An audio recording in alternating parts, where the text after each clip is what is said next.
آپ نے کہا کہ حضرت علی نے 6 ماہ تک حضرت ابوبکر کی بیعت نہیں کی، جبکہ حاکم میں موجود ہیں، ابو سعید نے پہلے دن بیعت کر لی تھی. اور جناب وہ روایتیں بالکل کمزور ہیں، بخاری مسلم کے مقابلے میں ردی کی ٹوکری میں ہیں. بخاری مسلم دونوں میں حدیث ہے 6 مہینے تک بیعت نہیں کی ہے.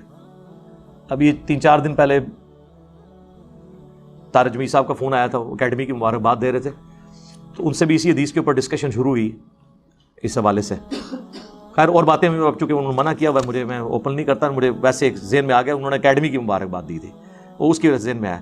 تو یہ حدیث بخاری مسلم دونوں میں ہے. 6 مہینے تک بیعت نہیں کی. بعد میں جب بیعت کی، ثقیفہ بنی ساعدہ والا میرا کلپ دیکھ لیں، تو حضرت علی رضی اللہ تعالیٰ عنہ نے خوشی خوشی پھر بعد میں بیعت کی ہے. پہلے ناراضگی تھی، اور بخاری مسلم کے الفاظ ہیں، اور اما عائشہ خود روایت کر رہی ہیں کہ حضرت علی نے حضرت فاطمہ کی وفات کے بعد، یعنی 6 مہینے کے بعد حضرت ابوبکر کے خلیفہ بننے کے، حضرت ابوبکر کو پیغام بھجوایا کہ آپ مجھے میرے گھر آ کے ملیں اور اکیلے آئیں.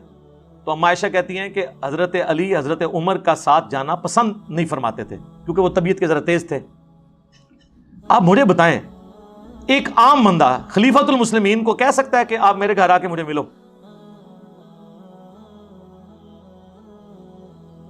حضرت علی کا سٹیٹس تھا اہل البیت والا، وہی خلیفہ ہے، حکمران ہے، رعایا کا کام ہے حکمران کے پاس جائے کہ اپنے گھر بلائے کہ میرے گھر آ کے مجھے ملو. بلوایا تو بلوانے والا تو بڑا بندہ ہوتا ہے. اور ابو بکر صدیق نے اس کو برا اس لیے نہیں مانا، وہ سمجھتے تھے کہ ہم حضور کے گھر کے دین کے ہی ہم کسٹوڈین بنے ہوئے ہیں، دین تو اسی گھر سے ہمیں ملا ہے. وہ چلے بھی گئے اور اکیلے گئے. حضرت عمر نے روکا تو حضرت ابو بکر نے کہا کہ میں رسول اللہ کے گھر والوں سے کوئی ایسی چیز ایکسپیکٹ نہیں کرتا.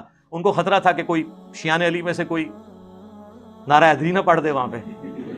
اس وقت بھی شیان علی موجود تھے نا، انصار مدینہ تو سارے حضرت علی کو خلیفہ بنانا چاہتے تھے، تو اس لیے حضرت بکر کی بیعت انہوں نے بھی نہیں کی ہے. صرف حضرت علی اکیلے نہیں ہیں، بنو ہاشم نے، انصار مدینہ نے میں سے بھی کافی لوگوں نے حضرت ابو بکر کی بیعت اس وقت تک نہیں کی جب تک حضرت علی نے نہیں کی. جب گئے ہیں تو حضرت علی نے پہلا سوال یہی کیا ہے، جملہ بولا ہے، اے ابو بکر، اللہ نے جو آپ کو ہم پہ فضیلت دی ہے اس امر خلافت میں، ہم آپ سے حسد نہیں کرتے، لیکن رسول اللہ کے گھر والے ہونے کے ناطے کیا آپ کا یہ فرض نہیں بنتا تھا کہ ہمیں بھی اس امر میں شریک کرتے اس مشورے کے اندر؟ اس پہ حضرت ابو بکر رو پڑے. بس روتا انسان کب ہے؟ جب انسان کے پاس جواب نہ ہو، یا اگلے بندے کی بات جینون ہو اور اس کے گریویسنس جو اس کی آپ سمجھ لیں طرف سے اعتراض ہے یا اس کا جو دکھ ہے اس کو آپ ایکسپٹ کر لیں. بس اتنا ہی کیا تو حضرت علی نے دوسری بات نہیں کی. حضرت علی نے کہا کہ میں اعلانیہ آپ کی بیعت کروں گا مسجد میں آ کے. حالانکہ ادھر بھی بیعت کر سکتے تھے کہ باہر جا کے بتا دو کہ علی نے بیعت کر لی ہے، لیکن یہ اس صورت میں تھا جب اکڑ ہوتی. وہ تو للہیت والے لوگ تھے. ظہر کی نماز کے بعد مسجد میں مجمع اکٹھا ہوا. سب سے پہلے بخاری مسلم کے الفاظ ہیں، حضرت ابوبکر چڑھے ممبر پہ اور حضرت علی کے فضائل بیان کیے جو احادیث میں آئے ہیں کہ حضور نے علی کے بارے میں یہ فرمایا، اور پھر کہا کہ ان کے بیعت نہ کرنے کی وجہ یہ تھی.